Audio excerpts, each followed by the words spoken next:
Within each and every role player lives this homeless character who wants nothing more than to quiet the heartbeat of every living thing that stands in his way. Today we celebrate this all too familiar character with... Well now, looky here. It's the Murder Hobo Show.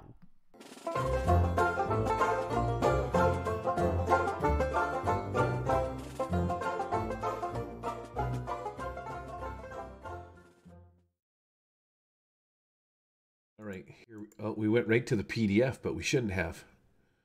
Shame on us, man. Shame on us. All right, Jay, you ready for this action? Because I got a little thing that I got to smash some buttons here for right out of the gate. Here we go. Yeah, man.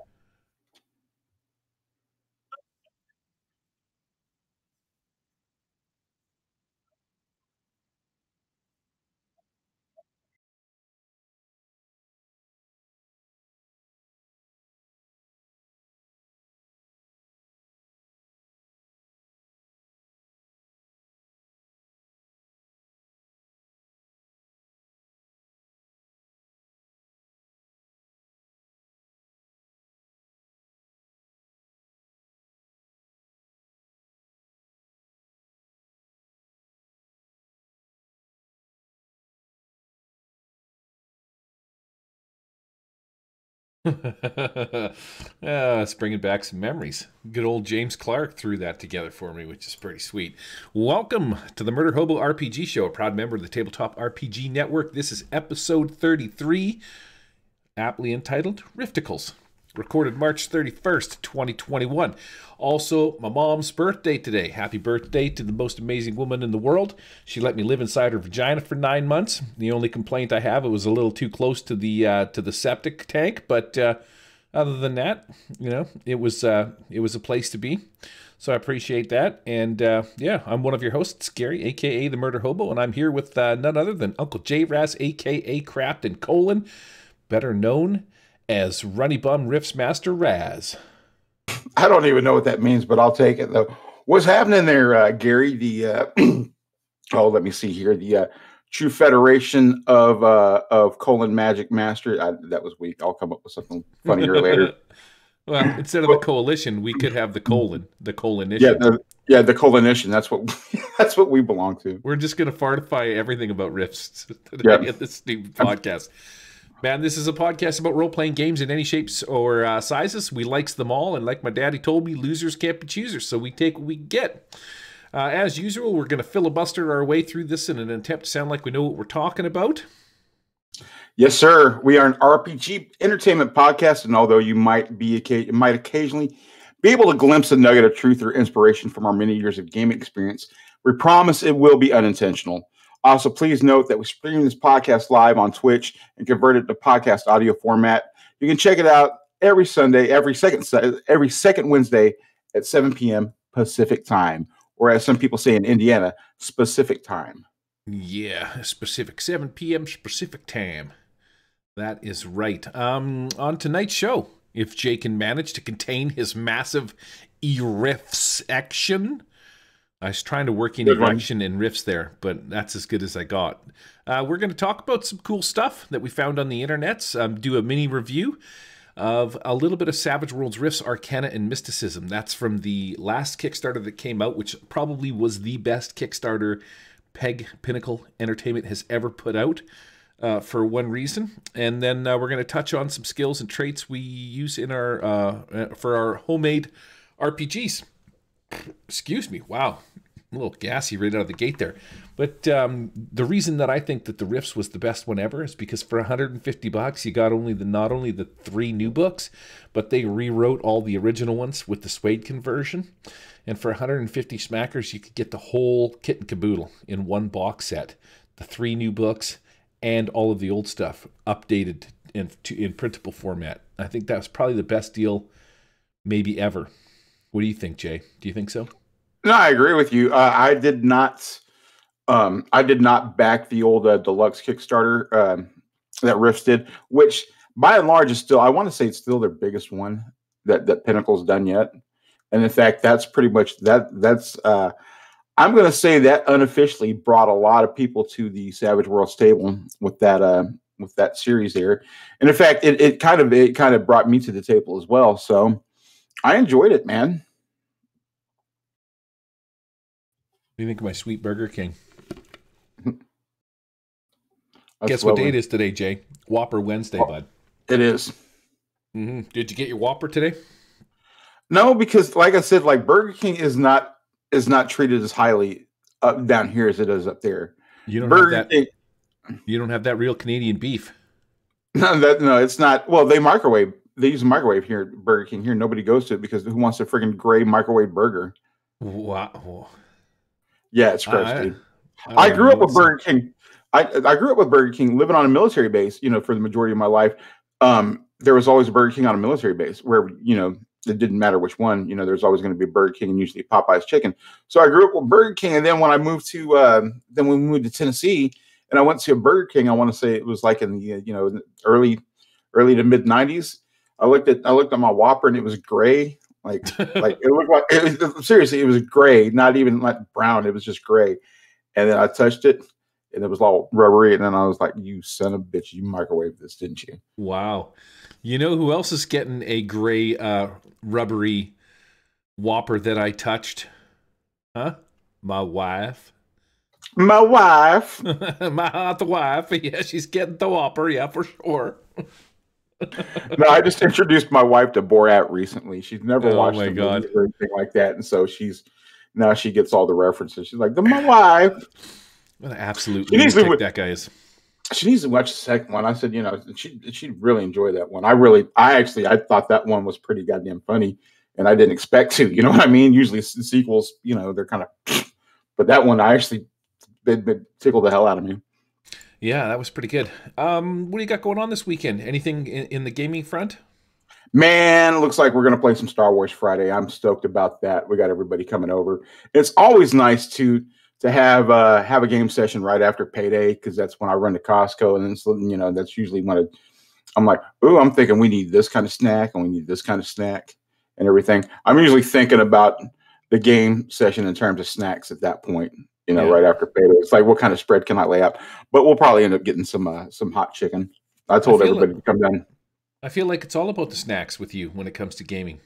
I think you have to. I mean, that's what I have to do anyways. If you can't dazzle them with brilliance, baffle them with bullshit. And so that's what I do. I was like, don't worry about the story that, this half-assed story that I, came up with like 5 minutes before we all got together. Just eat this dip that I made. It's going to be a lot better than the game. This dip is more entertaining than the fucking story I'm going to tell you. Right. Well, that's the, sometimes that's how it is when I lay out a big spread or whatever, we'll have like a nacho bar or taco bar. Everybody's more fascinated with that. We'll be over at my house for like 6 hours and we'll game like 1 hour and everybody's like, ooh, this is really good. And they keep on going back for seconds. Like, no, I'm going to just throw some friggin' chips at them, like a bag of chips. And I'm like, here, eat that and we'll get pizza later. Wow. We're going to play a goddamn game instead of have a buffet. Instead of this being J-Raz's soup kitchen. Yeah, you spoil your players, man. Yeah, I do, man. What are you gonna do? I don't snack them up. You know who else? Who else likes the spread? My wife. My wife. Just kidding. I don't even know what that means. I don't know. It was funny. Belle's back in chat. I'd imagine she's sitting there right now, fucking just shaking her head, like, what is wrong with these idiots? I was supposed to play some ICRPG on Sunday. Man, don't tickle my phone. I got to put this on airplane mode. And for whatever reason, dude, I don't know what the hell I was thinking, but I literally overwrote my frickin' 4 hours. I had 7 different tables that I was working. I totally overwrote my fucking work table. The only bright spot about it is that the round 2 is going to be much better than round 1. I got this sweet map that I'm going to bust out in Tabletop Simulator for my players for this next one. So I'm pretty excited about that. But man, I cried. I think I cried all day Sunday. Like, I sat on the couch with a bag of bonbons, and that was about my entire day. That was a lot of work that I lost. Anyways. No, that sucks, dude. That sucks whenever that happens. Especially me being an IT professional, man, I can really just like, that's not good whenever that happens, man. So right, back up, and I did back up, except I backed up over top of the one that I needed to not back up over. Right. You got to make sure you put it in the right slot. Yep. You know who else doesn't like it when I put it in the wrong slot? Let me guess. My wife. God, we're gonna see how we're gonna see how far we can run with this. It's gonna be awesome. No, I'm pretty sure I don't care if we're just the only ones who laugh at it, because we're gonna laugh each and every time. Dude, we're really only here to entertain each other. That's really all. That's pretty much it. Yeah. Right. And if somebody else gets some entertainment out of this, that's good for them or bad for them. One way or the other. This is me and just Gary just kicking it every second Wednesday. All right, next section. Here we go.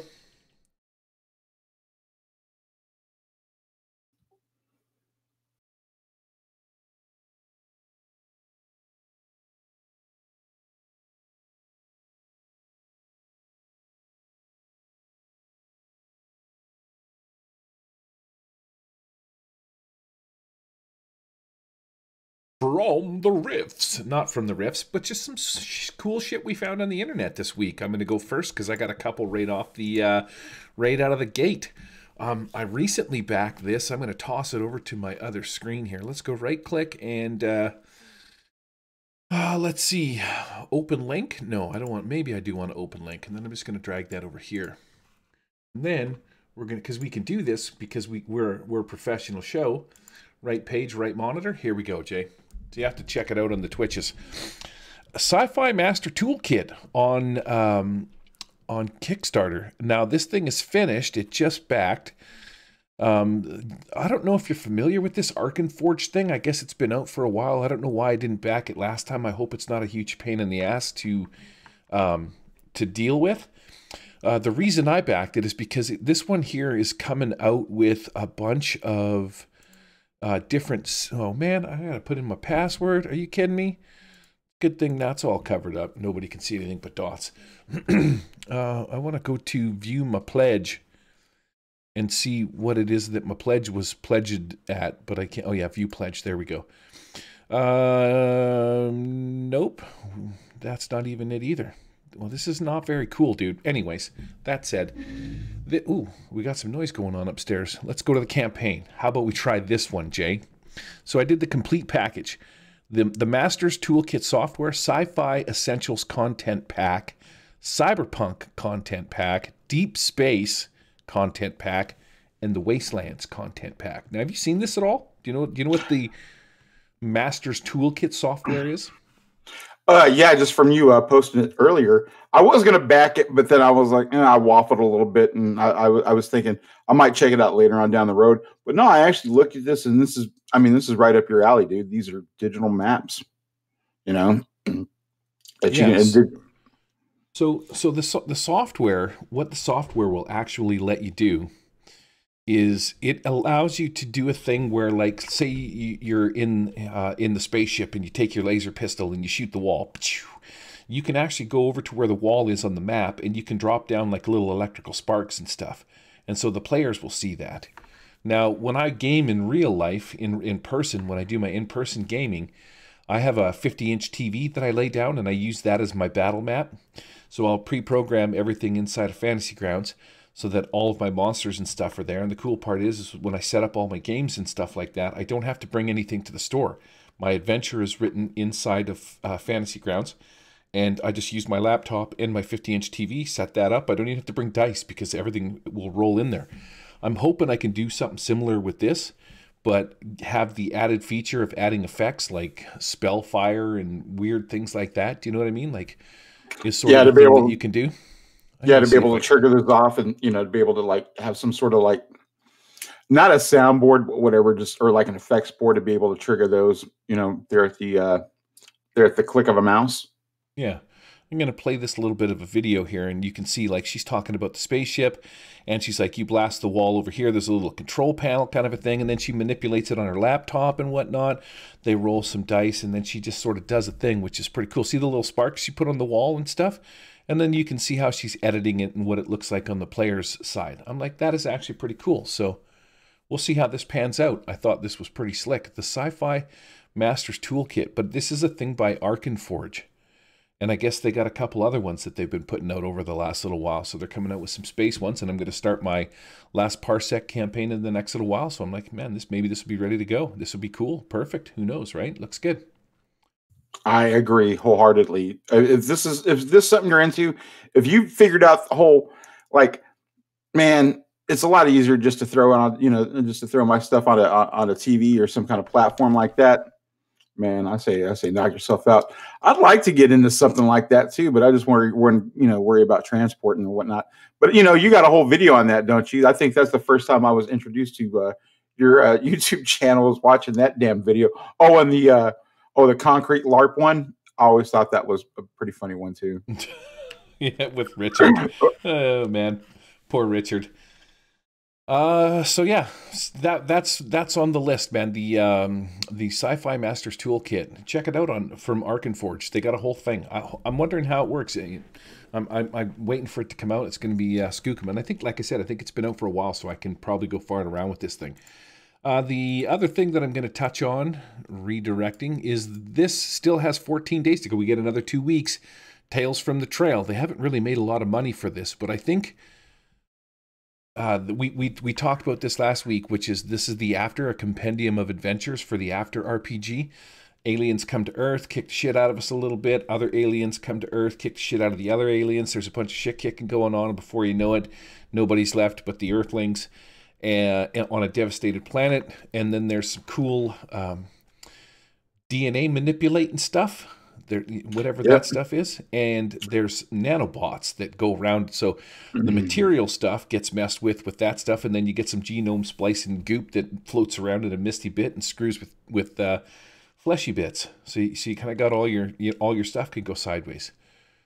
So back at Tales from the Trail, the After, pretty sweet. What do you got for us, Jay? All righty, let me pull it up here. Let's see here. We have Free League is launched that they launch a huge Coriolis and a Tales from the Loop deal on what is a bundle of holding. So if you go out there right now, it's a nice little bundle of holding that they got set up for both of their little systems that they got. And Coriolis is it's a sci-fi RPG, which is sort of like, I want to say it's got like sort of I want to say like an Arabian Nights sort of feel to it. And then there's Tales from the Loop, the whole the whole art book that spawned like the RPG, and then it spawned a TV show and everything. And so this is all of their stuff being consolidated in one huge bundle of holding. You can check out the one, if you like the Coriolis one, if you want to spend a little bit more, you can check out the Tales from the Loop one. Thought that was pretty cool if you're into that sort of thing. If you like Free League stuff, I do like a lot of Free League stuff. I think it's kind of decent. So I wanted to throw that out there and just make that mention. If you haven't checked that out, I like bundle of holdings, man. In fact, I will not buy anything. I will not buy anything. I'll just wait for it to come out bundle of holding and be like, because it'll be out like I'd say, what is it like if there what's coming out, like what the Fallout.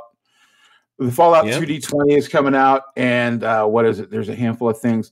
I'll just wait for those suckers to come out on the bundle of holding, because that's what I did with a lot of. I ended up getting a bunch of the Fallout like STL files, from some bundle of holding that they did, that came out, where there was a Fallout specific one, and there was one with the heroes and the champion system that came out. So yeah, I'd probably end up snatching this up. I think I already have these, but if I didn't have these, I would definitely end up, grabbing those. You know what I mean? Yep. Cornholius and Tales from the Poop. Have you played Tales from the Poop? Oh yeah. The first time I played it was back when Matt Stark actually ran a game back when we were all under Nerds International, and back when I used to wear the luchador masks because I was shy. Mm-hmm. Yeah, I haven't played it. Yeah, it was fun. I've seen it on TTS. TTS has like a whole Tales from the Poop, and I watched the TV shows and stuff like that, and I just couldn't get into it. So hopefully the game is better than that, because I mean, unless there is some stunning revelation that happens in episode 12 and it's just a sledge to get there, and then finally it's like a, you know what I mean, a kapow in the head, and you're just like, oh, that was, you know, revolutionary. But so far it's just been like, what the hell's going on here? I'm so lost. That show moves slower than me trying to get up a flight of stairs, unless there's a whopper at the top, you know what I mean?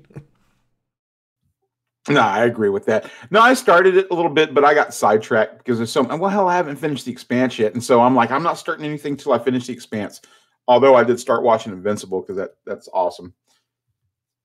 Because that's an awesome little cartoon. But however, though, no, I want to give it a chance. I want to get into the show just to say I watched it. But I've heard like some people say it's, you know, some people with you know, the short attention spans, like the Lamoureux or whatever, they say snooze fest. But I don't know. I'll give it a whirl. But then again, if I can't get into it, I can't get into it. And I'm mad for us. You got this. What is this Oh. deal here? Some more miniatures? All How right. many of these things are you going to buy? As many as I want. How many papers? I don't know, buddy. You're going to have to get. You're going to have to buy another 3D printer just to print these things off. You've probably got so many of these models that you're going to be dead by the time you can print them all. No, I won't. You just got to let them stream off, and just don't print off all the, you know, you sort through them. It's just like RPG books.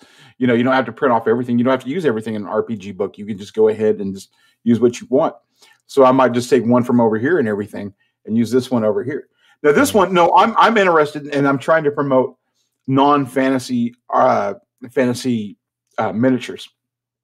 And this one I ended up liking because it's Call of Cthulhu, and I was like, it's about time we had something that's a little different. And so this one right here, the Nightgaunt's Nightmare. Yep, the Nightgaunt's Nightmare. It's 15 Call of Cthulhu miniatures, and so you can use these for Call of Cthulhu, and also there's different sort of Call of Cthulhu board games. In fact, I have one. I have this big one from Kaman, which is called Cthulhu Death May Die. Oh, and the miniatures are fantastic in there too. And they're actually miniatures of some real life historical figures. There's a Capone. Well, these are characters you can play in the game. There's Al Capone, Ernest Hemingway, Rasputin. Oh crap! There's a bunch of other people. Lizzie Borden. It's pretty neat. But yeah, this caught my eye because I'm always on the lookout for non-fantasy type miniatures. And these ones are, you can throw these in the mix with your Call of Cthulhu game or whatever kind of, cosmic horror game. Or if you're playing something, well, heck, if you're playing something like Deadlands Noir, there's a flapper girl, and there looks like, like an old timey professor type, and it looks like to be a crazed, chef and everything. This would be great for your 1930s like adventure investigative horror type game. Flappy Girl sounds interesting. I'm just saying. Yep. Well, I'm sure. I don't really know, but kind of. Right. Anyway, you know who else likes Flappy Girl? And, my wife. And moving on. All right, so that's some cool things that we found on the internet this week, and I actually like these. These so make me want to get a 3D printer, but man, I'm so done with friggin' painting stuff.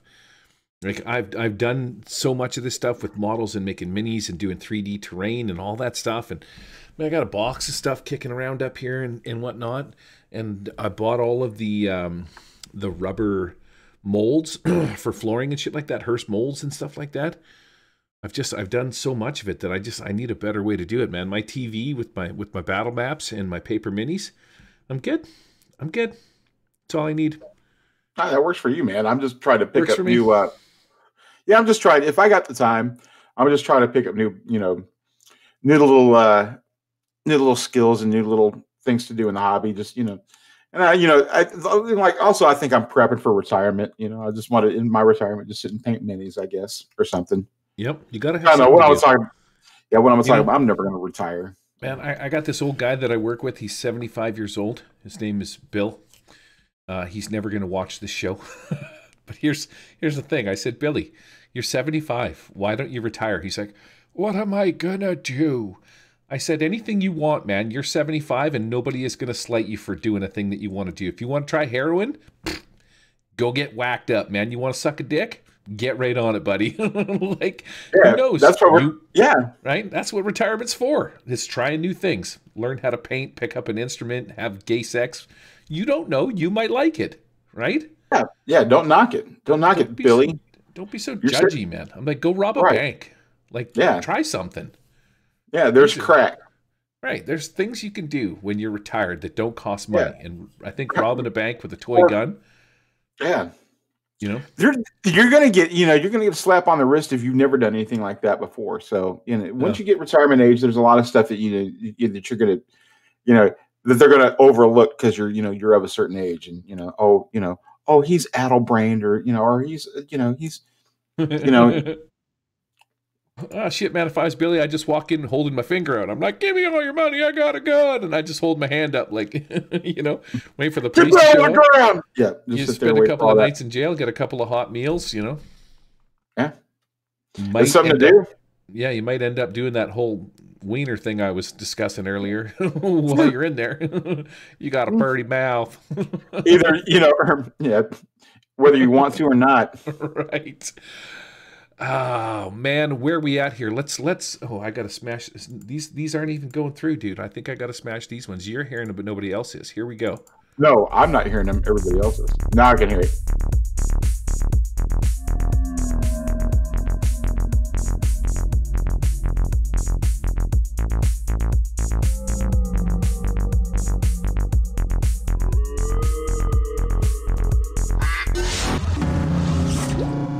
Nexus points.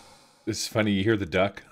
Every one of them has some kind of weird duck in it. Whack. What am I doing here? I need to hit main page PDF. Here we go. We are going to be talking about Savage Rifts, Arcane and Mysticism.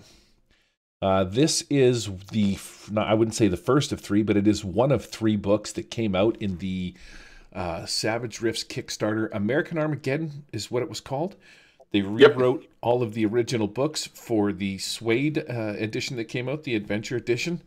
And this was one of them that came out called Arcana and Mysticism. Now, I think this was written by the Birchers, Sean Tate and Robin English Bircher wrote this one. And so I'm going to let you take this away. We're going to start with what's in this book. What does this book entail and what's it all about? All right, Jay, first of all, what is Rifts in a nutshell? Well, if you haven't noticed, or haven't been a fan of the podcast, this is how you got started here in the broadcasting world, was a Savage Rifts podcast. Is that not correct? Yeah, I think that was the first one I did. Yeah. Well, your own. I mean, I've known you from the Wild Eye podcast for a while, but this is when you decided to launch. You and Victor Diaz decided to launch this this pod right here. Rifts in a nutshell is a post-apocalyptic setting. The best way I can describe it is 100 years from the future. We enter a golden age where technology is at its peak. We can do things like use nanotechnology to repair organs or just a lot of medical applications, and we can use technology for cybernetics to enhance human human ability. But then people decided that, hey, there's going to be more practical or we can use this. Whatever they're doing for a medical to enhance humanity, we can use it to destroy humanity in a sense for different weapons. So they decided to militarize all this technology. And what ended up happening was there was a big cataclysm. I want to say there was a big war between North and South America. Nukes were dropped, big bombs were dropped, a lot of mass death all around, which also at the same time too triggered this sort of like mass, or I want to say this sort of ritualistic sacrifice in the cosmic or in the mystical realm, and then that only with the nuclear destruction triggered all of these rifts to start popping up. Triggered all these ley lines. I want to say the ley lines came first. The ley lines to start springing up all over there. They made them visible, in fact, and then the ley lines converged and they caused these rifts, and then all these rifts started popping up on Earth. And it caused a lot of things to come into this world that we didn't expect. And there were some dark periods for a while, but then humanity rose up, and now we're trying to make our way in this crazy world where we live in, where there's a whole bunch of visitors and stuff like that. Stuff we want, stuff we don't want. Mm-hmm. That's the best way I can describe it. Yeah, I remember from one of the past episodes that because humanity was extinguished in a flash, so many people, so many souls being burned out, that they're saying that's why magic came back, because there was this huge imbalance of energy and blah blah blah. And so I Right. thought that was pretty neat. But yeah, essentially now we Well, have kitchen sink. You can do anything in Rifts. We have yep. interdimensional. They call them DBs, which are Dimensional beings. dimensional beings, which is cool because this is going to allow you to sort of make whatever kind of crazy critter you want. This is where Gloop comes in, and Gloop's family shows in too. Gloop, Ploop, and Bloop, and little Dolly Poop, Dolly Dupe. Dolly Doop, right? Yeah, The whole Gloop family shows up, and nobody can say this doesn't make any sense because you can have sharks with laser guns or Tyrannosaurus Rex. You could ride with saddles and. You got power armor and well, in this one in particular, they came out with some cool stuff. There's some sweet. So this Arcana and Mysticism kind of really hones in or puts the spotlight on magic in Rifts. Yeah, that's magic. where this one comes in. Yep, it's sort of magic and like psionic powers. This is the one that sort of this is the one that delves into. And in fact, if you look in the beginning of the book here, if you look at the introduction, it actually talks about the OG, the Palladium Rifts books that it covers too, and it talks about Rifts Skyscape, Rifts the New West, Rifts the Spirit West, Rifts the Federation of Magic Revised, Rifts Canada, which we talked about. And that, in fact, that was the introduction of old Uncle J Raz to the Murder Hobo Show. Rifts Book of Magic and Rifts Aftermath, which I guess that talks about like right after the apocalypse, right after everything sort of happened, right after the Golden Age sort of collapsed. But yeah, these are the books. Sort of condenses all of that into this book right here. And I tell you what, I did not delve into this one as much as I did Blood and Banes, because Blood and Banes sort of like jumped out at me as far as like the vampire kingdoms of Mexico. And there's a lot of Rifts Canada, I think, in Blood and Banes as well. But mainly, it's the Monster Kingdoms of Calgary. It's mainly about all the monsters and stuff that really kind of maybe gravitate towards this one. But I started really cracking, started really getting into this one just recently because I'm rereading all the Rifts books.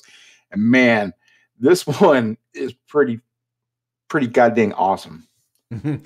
I think this is probably the best part of the whole book, to be honest with you, is the first part that says what's in this book, because it just basically tells you what's in here. The first chapter is just basically new iconic frameworks, some edges, a couple of new races, and some rules for techno-wizards to craft items from scratch. Chapter 2 is about new gear, these automatons, which are really cool, and some expanded magical weapons. Chapter 3 is a gazetteer of North America. So what that is it's going to tell you the different places that you can go to, what's in them and stuff like that. Give you a preview of the world. And then all of the other sections like 4, 5, and 6 and stuff like that are just basically them delving into like each city. You've got like, one chapter.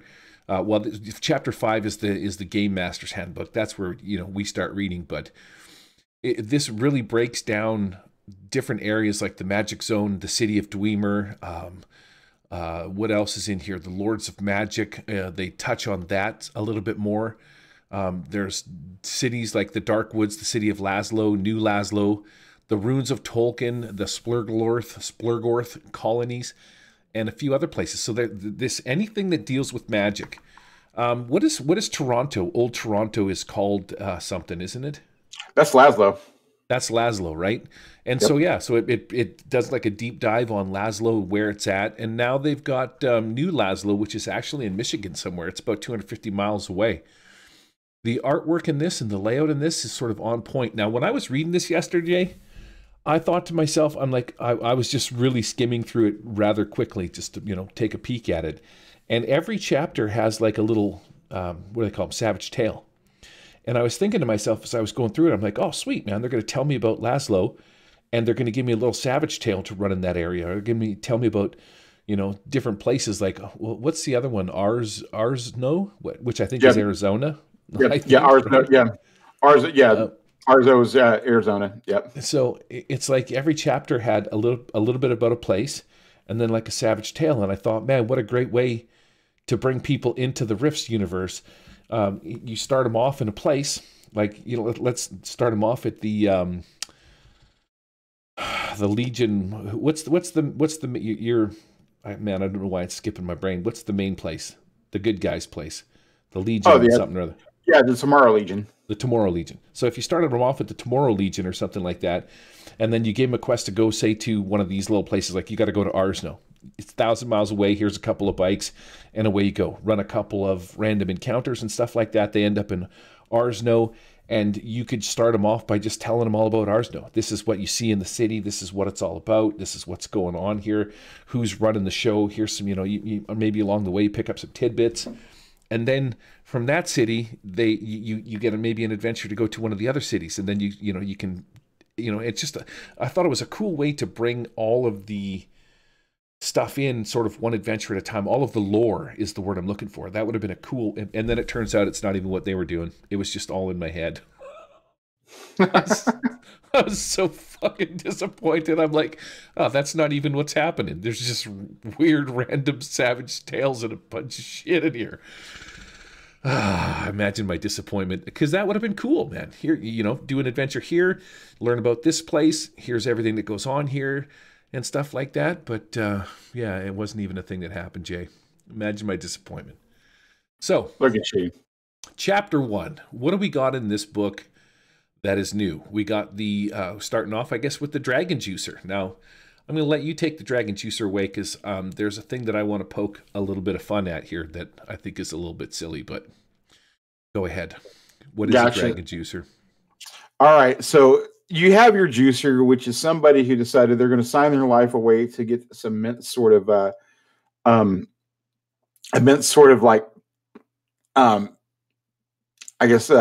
enhancement, like physical enhancement. They're going to go ahead and trade years of their life to get all this enhancement, so they can essentially be stronger, have faster reflexes, shoot better, just become essentially Captain America, become a super soldier at the expense of dying early. That's what you burn out quickly as a juicer. Well, I guess it's one thing to become a juicer, but sometimes, in Rifts, that's not good enough, dude. You can't just be a juicer. Somebody decided, okay, we're going to take a juicer, but we're going to mix a little magic in here in this technology. We're going to take the blood of a dragon and infuse it along with this, this strange process which enhances your physical capabilities. But we're going to throw in some dragon blood and see what happens here. So this is what happens when science and magic mix. You have something called a dragon juicer. And a dragon juicer, they possess enhanced senses. And they possess like an armored hide, like a dragon. They can wield techno wizard devices. Regular juicers can't really do that because they're not magically, enhanced. So this is and I hate to say this because this is such a played out term, but this is a juicer on steroids. Which a juicer's already on steroids. This thing's on dragon steroids. And I just hate that term because it's so overused. And a juicer is already on steroids, for lack of a better, to summify, to sort of like summify everything. But that's a word, isn't it? Summify. It is now. It is now. Right? It's summation. But anyway. But it's essentially somebody with you got dragon blood mixed in with your juicer cocktail. And just if you can think about it, like if you flip the page here, you get to see what one of these sons of guns look like. Yeah, they're pretty gnarly. They essentially have this guy, he's sporting a big gun, and he's got like a dragon scale armor, which is essentially his hide now. Looks like he's rocking like a little bit of a, he's got some short, looks like he's got like some scales covering his junk there at that point, because, if I was a dragon, that's where I'd want some scales. I'd want them protecting my, my naughty bits, because that's where people are going to hit first and foremost, because they think that's not going to affect the dragon. Well, believe you me, pal, they got genitals too. So but anyway, go ahead. I was going to say, so you get dragon juicers and abilities. You got armored hide, blood of dragons, burning blood, all of these things are skills, right? Inherent magical dragon juicers, you get a natural pool of 10 PPE, which is your power points that you can use for techno wizard devices. You cannot take arcane backgrounds. Speed, dragon juicers, you get an increased pace and your running die type.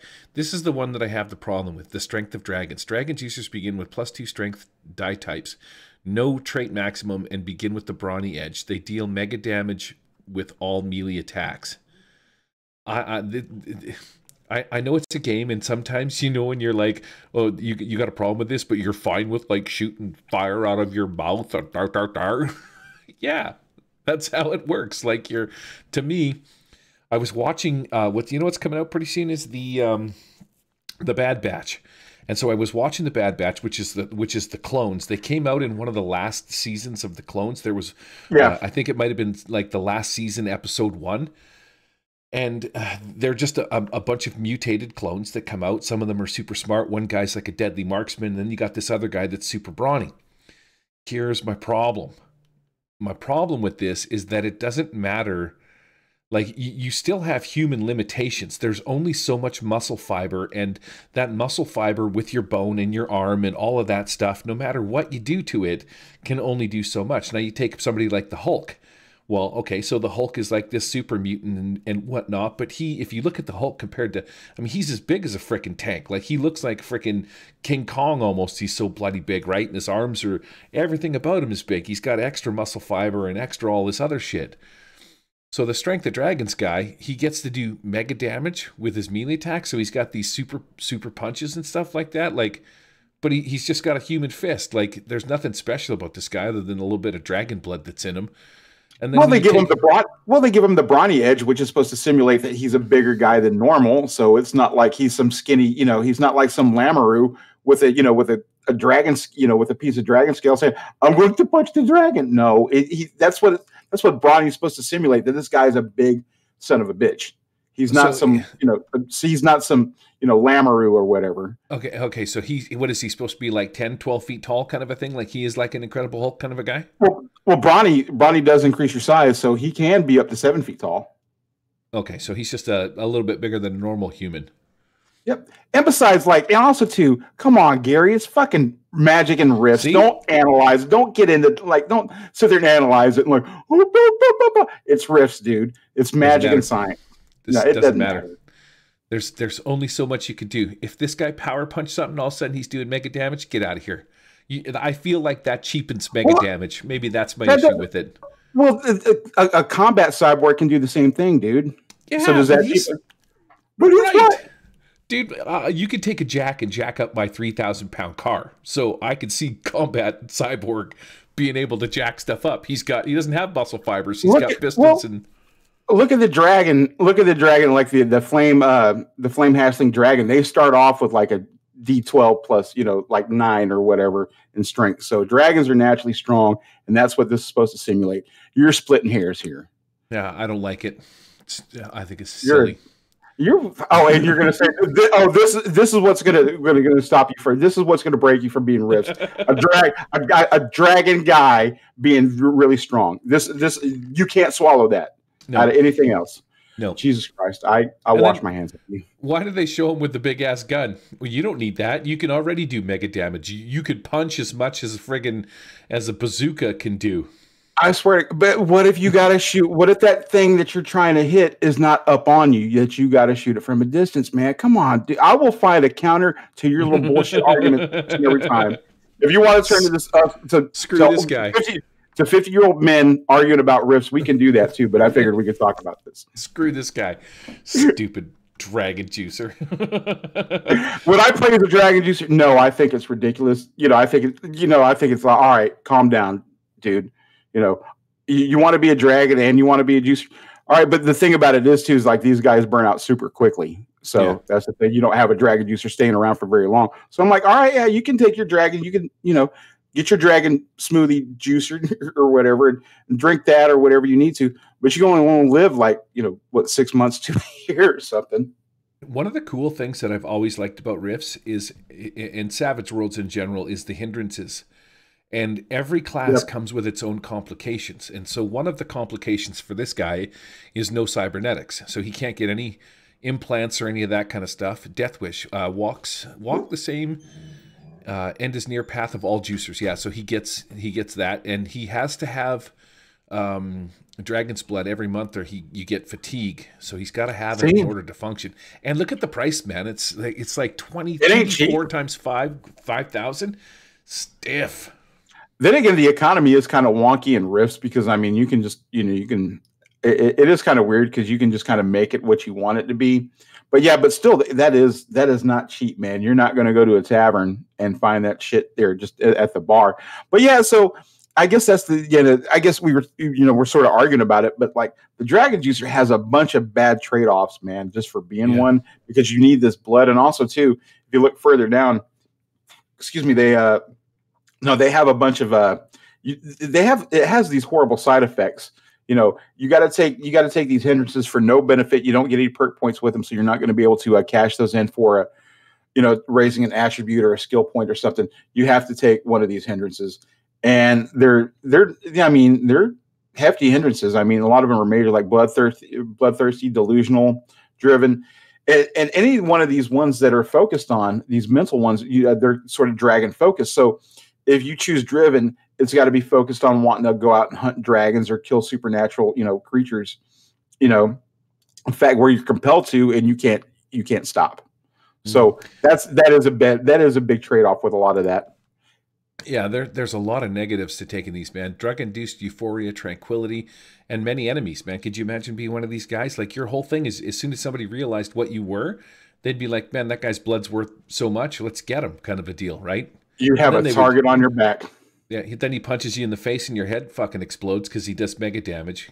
Yeah, mega damage. I want to say too, like it's going to be either. Well, they don't specify too, but like a combat cyborg will do what is it? It's mega damage. It's like their strength plus D4. Just one of their. It's funny, but their strength is like D12 plus like 8 or something. So you're going to do D12 plus 8 plus a D4, all of that, but it's all mega damage. So yeah, combat cyborg, his fist is like running into the front of a Jeep. It's like getting run over by a car, man. You get hit with a piece of metal. They flesh and blood. Yeah, but there's also the dragon scales too. But no, like this guy, I just want to say it's like, all right, I agree with you in the sense that I think it's sort of like, all right, Riffs, calm the hell down. Yeah, take a step back, mister. Right. But I mean, there's like weird hills to die on when it comes to Rifts, like this guy. But I tell you what, though, these other and you got me saying it now. The other iconic frameworks in here, I actually really, really enjoyed. Yeah, there's some good ones, man. There's 3 in this book, I think. And speaking of, we're going to get right on to the next one. So the next one is the Elemental Fusionist. Even more so than other humans, natives to Rift's Earth, like Psystalkers and Psyghosts, the primordial arcane energies newly reawakened in the world have permanently changed those known as Elemental Fusionists. Now, I get the gist that an Elemental Fusionist is just like the mage from 50 Fathoms, where you specialize in an element.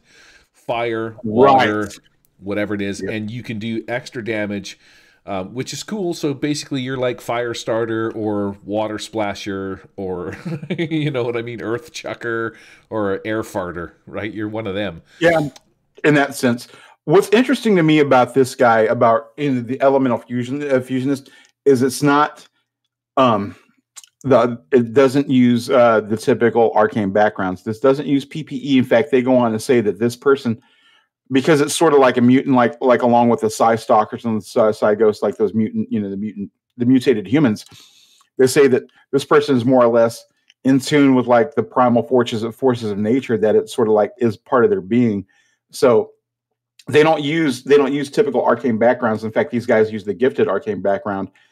And they don't use ISP, the inner strength points or the potential, psychic energy, ISP/PPE. They don't use that. They just use standard old PP, old power points, because this does not classify as magic or psionics. This classifies as like harnessing the powers of, the primal, inherent forces of Earth.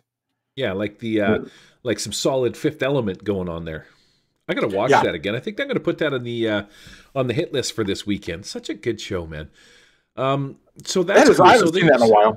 Yeah, it's good, man. It holds up. Like, I mean, it's goofy, but it still holds up.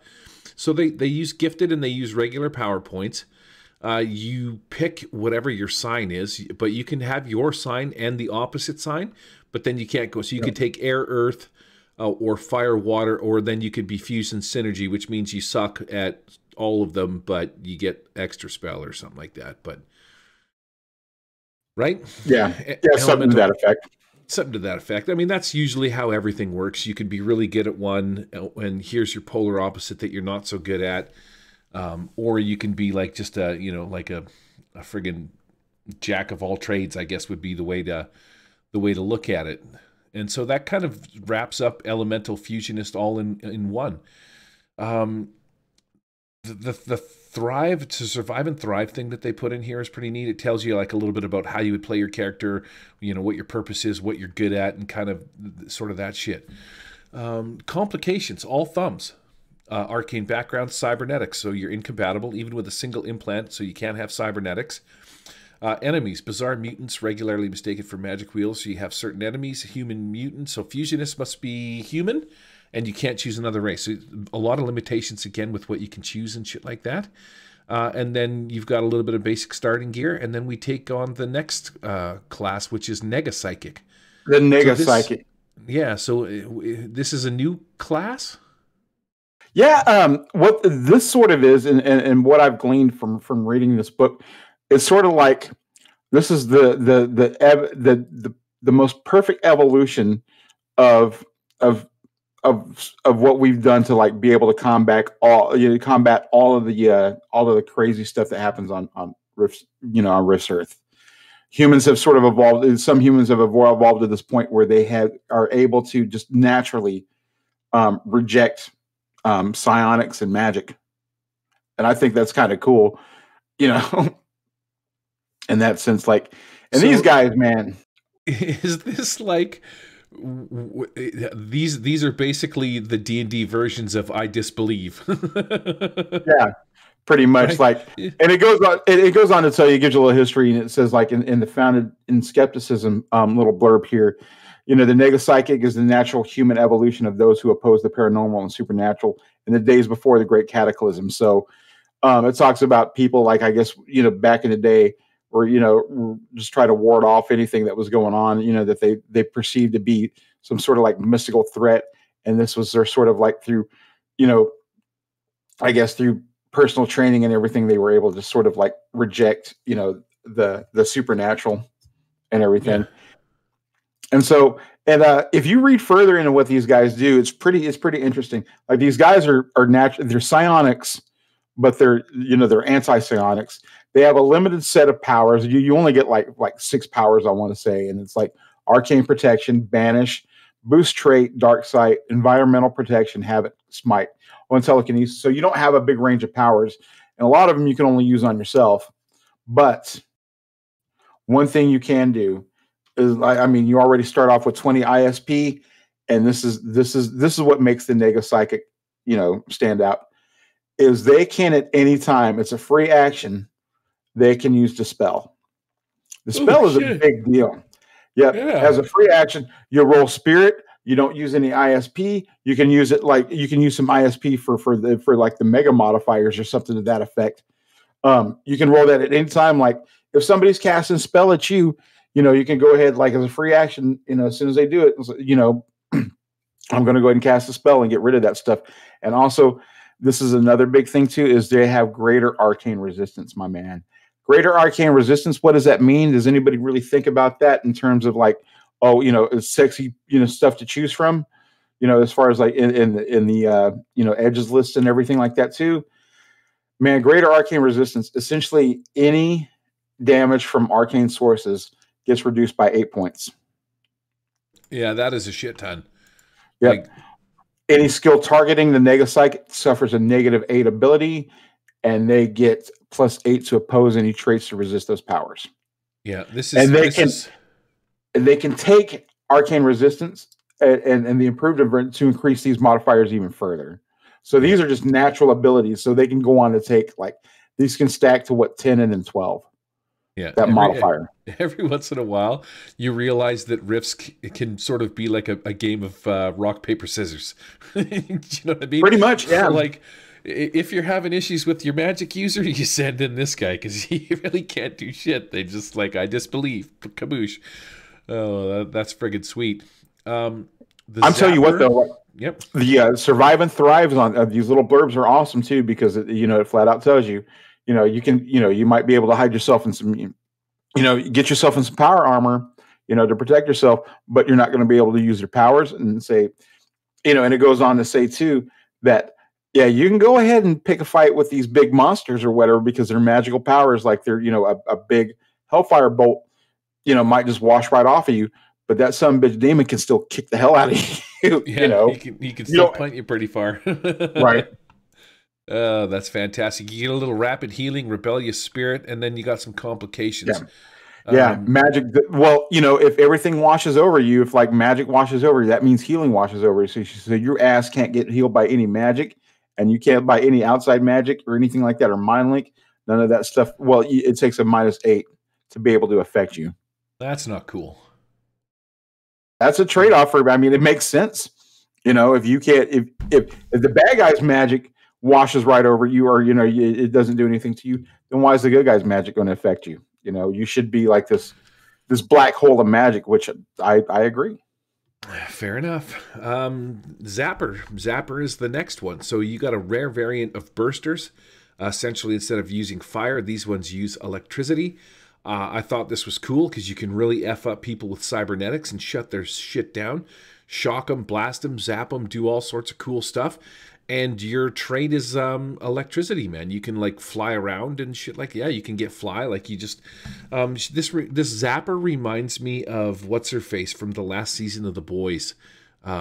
The one that came back turned out to be what's his face's mom there, or you know what I mean? Did you watch The Boys season 2? Oh yeah, you're talking about what's her name, Stormfront. Yeah, that's what this reminds me. Yep. Yeah, that's what this reminds me of. The only big drawback I see to the Zapper versus the Burster is the Burster starts off as a psionic powerhouse, then starting off with the Major Psionic and then Master Psionic. Now these edges are available to the Zapper, but they don't start off with Major Psionic, which is that edge will increase your ISP. It doubles your ISP. So these guys start off a little lower on the power scale than a Burster does. But that doesn't mean you can't snatch that stuff up early and then make yourself as powerful as the Burster later on. Yeah, sweet. With electricity, though, man, I mean there's a lot more practical application. Well, I mean, fire can just wipe out anything, and don't get me wrong, fire is awesome. But being able to manipulate electricity when you can do a lot of stuff where you can, just like you were talking about. You could actually manipulate sort of if you want to shut down power to something, you could do this because you can actually manipulate that energy, and you can absorb energy too, or absorb the electricity. Yeah, and actually that's how you heal with this thing, which is super cool. So that cybernetic guy, he walks up to you, the combat cyborg, and he's got a bit of a human spirit in him because he's a brain in a bucket kind of a thing, but there's still an energy source there. I think that, I don't know, depending on your game. There's a battery. Oh right? Yeah, there's a battery there. He's got some sort of I'm going to take that because I'm wounded. His body shuts down and his little brain bucket's just, sitting in his shell right now. But that's how these suckers heal, which is pretty cool. And the cool part too is we've seen electricity in so many different superheroes and so many shows and stuff like that it's an easy trapping to pick up. You shoot electric bolts. You have an electric cage that pops up around you for shields and barriers. You want to fly, you just sort of put your hands down, cast electricity into the ground, and it launches you up, and you just fly on lightning bolts and stuff like that coming out of you. So it's an easy trapping to play with and stuff like that. Which is pretty neat. You got absorb electricity as an action. You can roll psionic skill to drain electrical energy from a machine building or power source that you touch. So that's pretty sweet. They get a recharge and stuff like that. What do they got for complications? cybernetics, so you can't. You're not compatible with cybernetics. You can't have any of that. This book seems to have the enemies thing too. It tells you like who would come after you and why you would be wanted. I think that's pretty cool. And no, I like that, and also too, it kind of this also makes sense too. This last little complication they have is glitchy electronics. So unless these are properly shielded, unless whatever they're using, all minor electronics that they use suffer the glitch result from the technical difficulties chart. Whenever whenever zappers around, which makes sense too because they're a walking friggin' electromagnetic battery. Right. Why not? Things should start kind of like zapping in and out. Right. Bravo, Savage Worlds. That's all I'm going to say. You know what I mean? Like, way to come out with a system where your character is, even though you're a hero, you still have limitations. You're not like untouchably perfect. Bravo, right, man. That's that's why I kind of like got into Savage Worlds, because it reminded me back of when I used to play the hero system in Champions, because you have mechanical sort of, in fact, they call them drawbacks. You have like these mechanical sort of like things that, and it's sort of like to balance out your point cost and everything like that too. You'll get like an edge, like good with computers or something like that, but then you'll take some sort of drawback to balance that out. So I've always kind of like that idea that, you get, advantages and disadvantages. And I like it whenever it's baked into a system. And that's why Savage Worlds has always been one that I've really enjoyed for that aspect. Right. It adds that little element of complication to a situation where you're just not, you're not the Mary Sue. Do you know what I mean? You're just like, you walk up and who's gonna open the alarm, and you got to press the button. Oh, instant lockdown. You're not getting into the warehouse, kind of a thing. The last thing on the deal is the Mars, which is the Mercenary Adventures, Rogues and Scholars packages. This is how you bring your Deadlands character, your ETU person, whatever, you know what I mean? At some point they fall into a rift, a portal, and kaboosh, they show up here. As they go through the portal, you slap a little bit of Mars action on them and give them an ability as they show up here, and you can cross-dimensionally play an Old West gunslinger from... There's actually a really cool piece of art in here too. So the Battle Magus, what is this? One of 3 Brotherhoods of the Magi? Yep. This is another class? Yeah. So this is, out there when you're hanging out in the in the Magic Zone, and there's a city of Dwemer, or I guess that's how you pronounce it. That looks how you pronounce it. What is it? I want to say that there's the 3 main cities that these people that they work for. I want to say Dwemer's one of them, and I want to say, like, what is it? Sunspire or something like that. If I don't have the Mage Star. Yeah, that's what it is. Sunspire and Mage Star, like the big 3 cities there in the Magic Zone, and these are like the sort of like the Brotherhood of Magi that work there. And this is like your base one right here. This is sort of like your patrol officer, your beat cop of the battle of the Magi. And this is the Battle Magus or Magus, depending on how you pronounce it.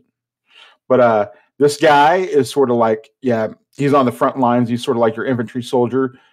He's like your infantry magic specialist. And they start off, you give them occult and some spell casting, and they get a nice little list of powers. And they have this cool little edge here that they've introduced in this setting here, which is called Arcane Marksman, which is if you're a magic user, you can use your spells like sort of marksman. So that means if you don't move, around, like, you can reduce some of the casting penalties, or you can reduce like the range penalties, or reduce like you can essentially like knock 2 points off of whatever penalties, like range or multi-action or something to that effect. So that's pretty dope, if you ask me. I was trying to find that. Yeah, I thought that was pretty sweet too. It's literally like you take a minute, you don't move, you don't do anything. Yeah, begin with the Arcane Marksman Edge. Yeah, that's friggin' sweet. Standard gear, battle armor. So there's the Combat Mage is the next one, and then what else have you got? The High Magus. So there's like 3 sort of, I don't know what you want to call them, types or styles of magic caster. Yeah, those ones. Yeah, I would say that. All right, it's just like sort of levels, because you got the battle ones, you got the combat ones, and you got the high ones. But then you have the elite cast of the spellcasters, which are the Lord Mages, and these guys might as well be. These guys are essentially leyline walkers.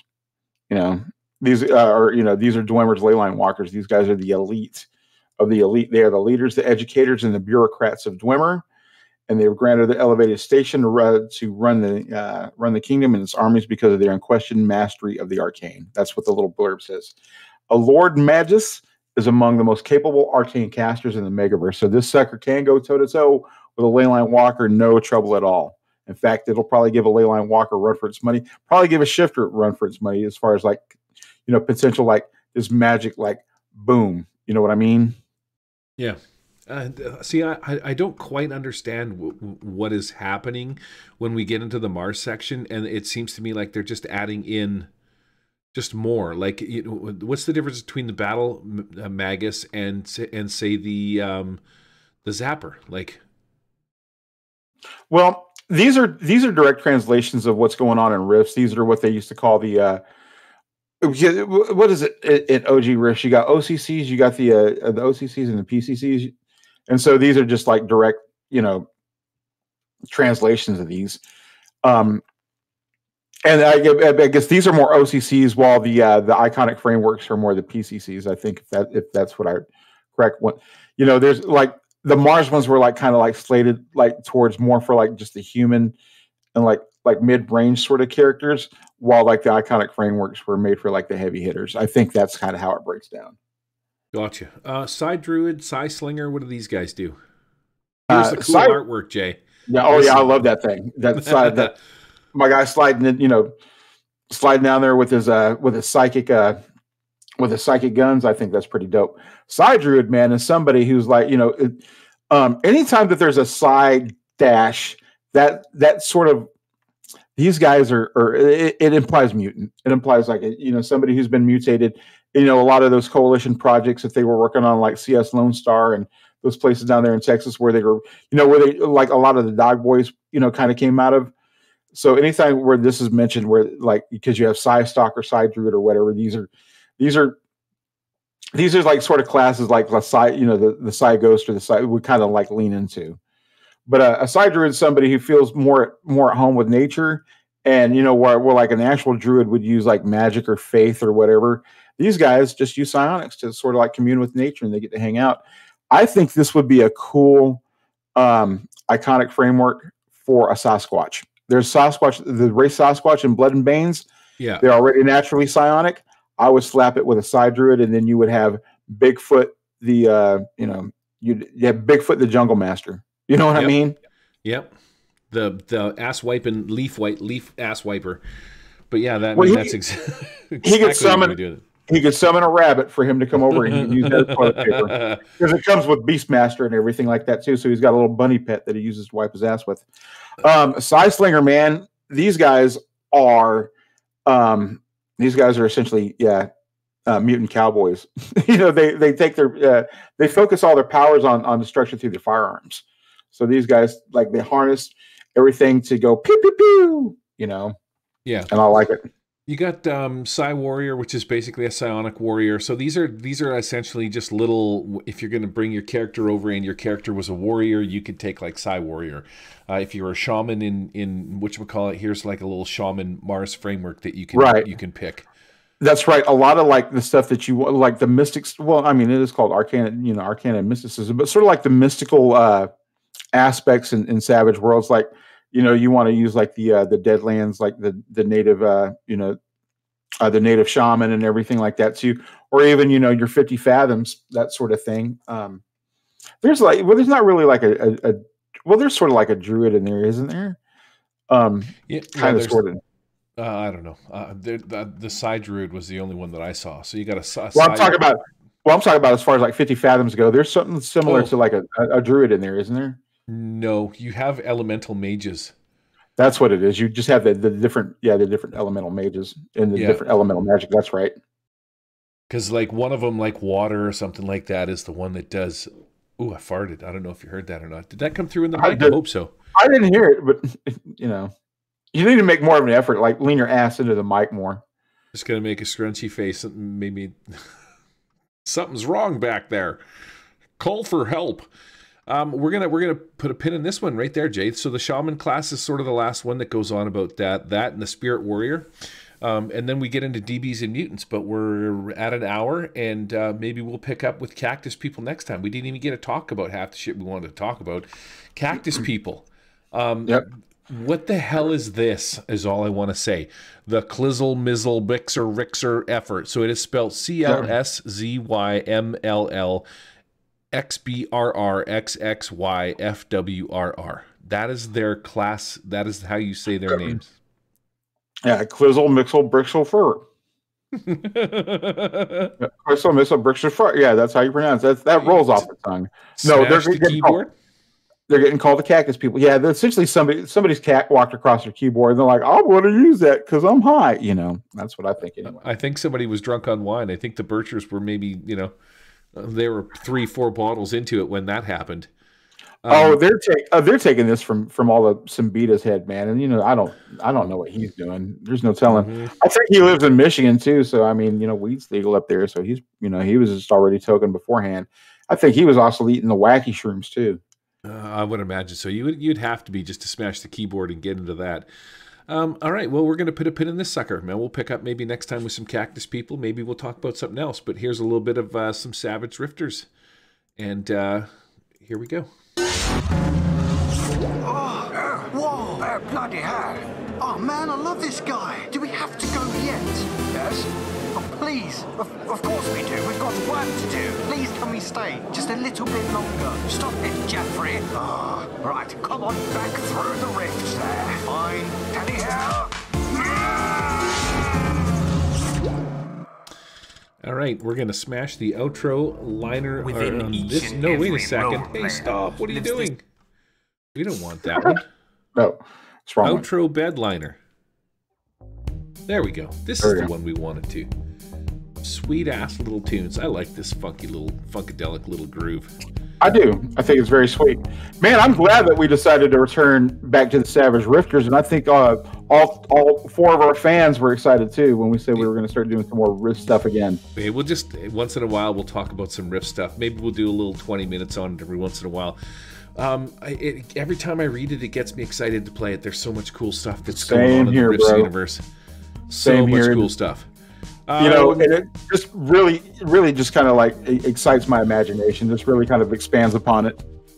It really does. No, for me too. There's so many endless possibilities. All right, well, that's it for this edition of the Murder Hobo RPG Show. We hope you enjoyed it. Now that it's 2021, I stopped caring like last week. Sorry, we're out. Get your vaccinations, you conspiracy theory freaks. You should have seen this retard walking around. He had a megaphone and he was going around like down Kerrisdale in Vancouver and shit like that with his mic out the window. He's like, "You've all been mind controlled. It's a psyop deal. Blah blah blah. Nobody's dying from COVID. You're all sheeple." Asian guy comes up and starts punching this guy, and he takes his bicycle and throws it through the window at this idiot with the megaphone. Smashes the window everywhere. Oh man, I didn't think we had lunatics in BC like that, but apparently we do have full retards.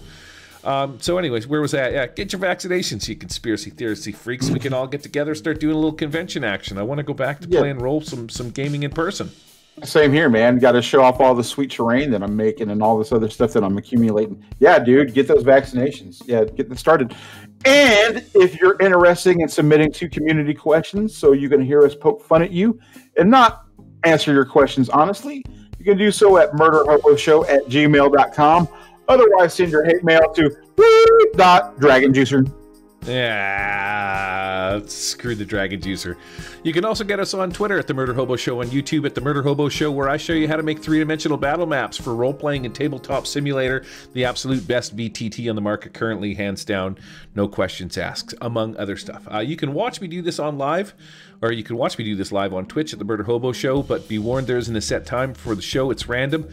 I got to start doing this more, man. It's been a while since I've done some of that. So this is the part of the show where we're going to ask you to check out some of the content creating fellow network members.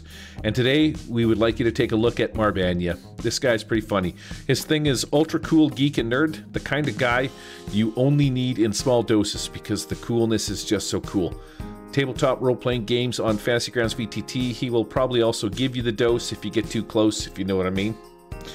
He plays Starfinder and Savage Worlds Deadlands, and what's cool is I've ran my players through the Flood. He's currently running the Flood, and I enjoy watching it because as you know, as somebody that's run it, it's actually kind of cool to watch somebody else sort of go through it and figure it out. You know what I mean? I want to see somebody run Coffin Rock. That was my jam. It's funny. You started off in the Flood, and Coffin Rock was my intro into Deadlands. That's why I like the Headstone at Hill, or the Headstone Hill as much as I do. But anyway, you can find the things we discussed in the show notes, organized by most recent at the top, over at murderhoboshow.podbean.com. .podbean.com. Thanks for listening. Be sure to tune in next time. We're going to have another action-packed show where we're going to be talking about things we know little to nothing about and sound professional doing it, just like right now. Have a great gaming week. We're out of here. I guess this is the part of the show where Jay says goodbye in a funny voice. Oh, goodbye. Oh, goodbye. What happened to the au revoir? Au revoir. Oh, I could do that too. Au revoir. Ta-ta. Ta-ta. All right, well, sayonara, suckers. The Murder Hobo RPG show is not affiliated with or endorsed by any companies mentioned on this show. Any of the products mentioned on our show or that appear on our website are the property and copyright of the respected owners. All items are used under fair use for educational and review purposes. All other items are the intellectual property of the Murder Hobo RPG show, copyright 2021, all rights reserved.